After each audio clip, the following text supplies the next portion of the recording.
The Trunchbull. In the interval, Miss Honey left the classroom and headed straight for the headmistress's study.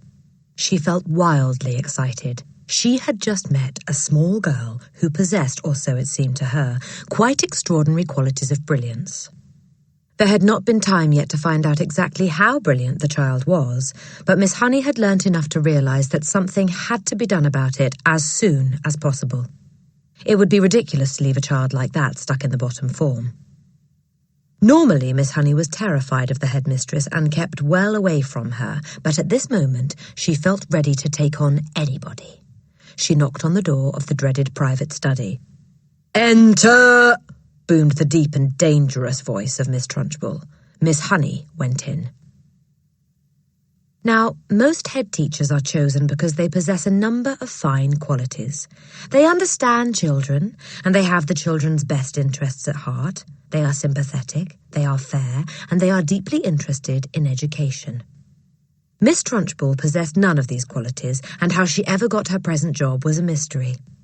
She was above all a most formidable female. She had once been a famous athlete, and even now the muscles were still clearly in evidence.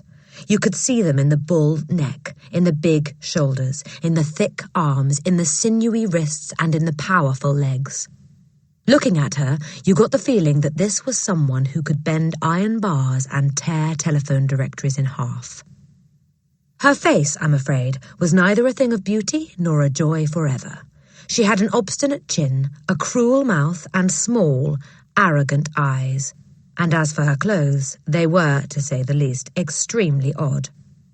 She always had on a brown cotton smock, which was pinched in around the waist with a wide leather belt. The belt was fastened in front with an enormous silver buckle.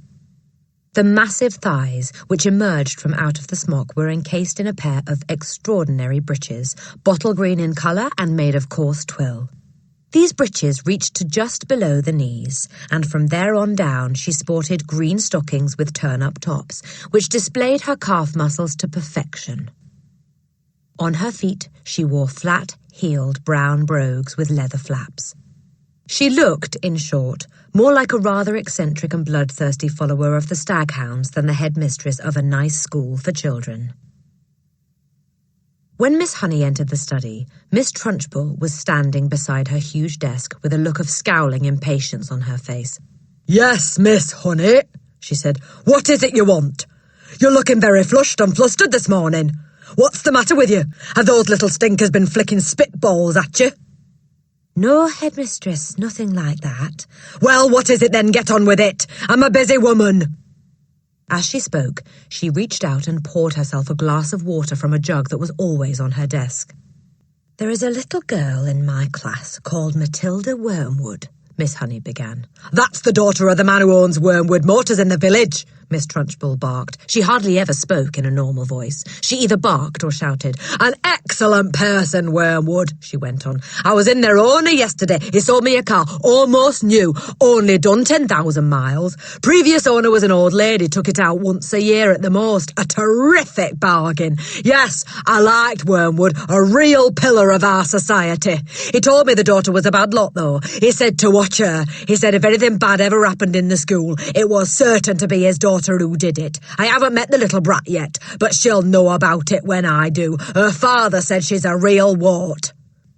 "Oh, no, headmistress, that can't be right," Miss Honey cried. "Oh, yes, Miss Honey, it darn well is right. In fact, now I come to think of it, I'll bet it was she who put that stink bomb under my desk here first thing this morning. The place stank like a sewer. Of course it was her. I shall have her for that, you see if I don't. What's she look like? Nasty little worm, I'll be bound. I have discovered, Miss Honey, during my long career as a teacher, that a bad girl is a far more dangerous creature than a bad boy. What's more, they're much harder to squash. Squashing a bad girl is like trying to squash a blue bottle. You bang down on it and the darn thing isn't there. Nasty, dirty things little girls are. Glad I never was one."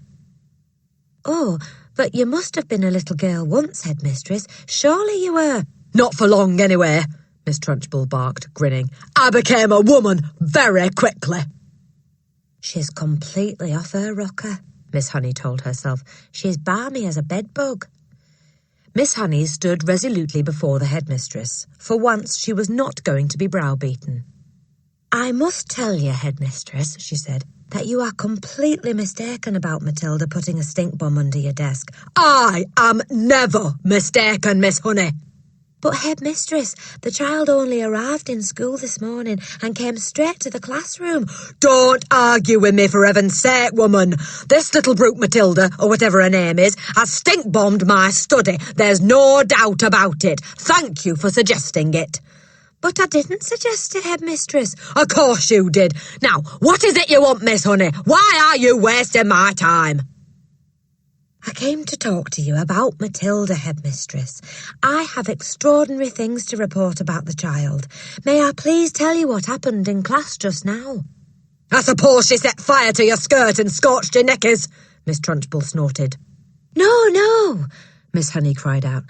"Matilda is a genius." At the mention of this word, Miss Trunchbull's face turned purple and her whole body seemed to swell up like a bullfrog's. "A genius!" she shouted. "What piffle is this you're talking, madam? You must be out of your mind. I have her father's word for it that the child is a gangster." "Her father is wrong, headmistress." "Don't be a twerp, Miss Honey. You have met the little beast for only half an hour, and her father has known her all her life." But Miss Honey was determined to have her say, and she now began to describe some of the amazing things Matilda had done with arithmetic. "So she's learnt a few tables by heart, has she?" Miss Trunchbull barked. "My dear woman, that doesn't make her a genius. It makes her a parrot." "But, headmistress, she can read." "So can I," Miss Trunchbull snapped.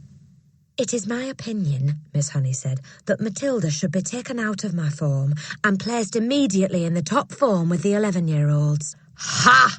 snorted Miss Trunchbull. "So, you want to get rid of her, do you? So you can't handle her. So now you want to unload her onto the wretched Miss Plimsoll in the top form, where she will cause even more chaos."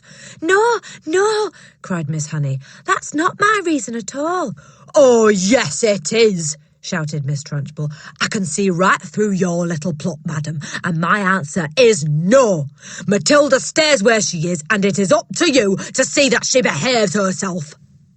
"But, headmistress, please." "Not another word," shouted Miss Trunchbull. "And in any case, I have a rule in this school that all children remain in their own age groups regardless of ability. Great Scott, I'm not having a little 5-year-old brigand sitting with the senior girls and boys in the top form. Who ever heard of such a thing?" Miss Honey stood there helpless before this great red-necked giant. There was a lot more she would like to have said, but she knew it was useless. She said softly, "Very well, then. It's up to you, headmistress." "You're darn right it's up to me," Miss Trunchbull bellowed. "And don't forget, madam, that we are dealing here with a little viper who put a stink bomb under my desk." "She did not do that, headmistress." "Of course she did it," Miss Trunchbull boomed.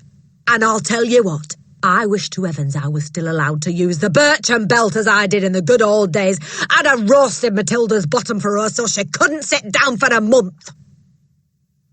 Miss Honey turned and walked out of the study feeling depressed but by no means defeated. "I am going to do something about this child," she told herself. "I don't know what it will be, but I shall find a way to help her in the end."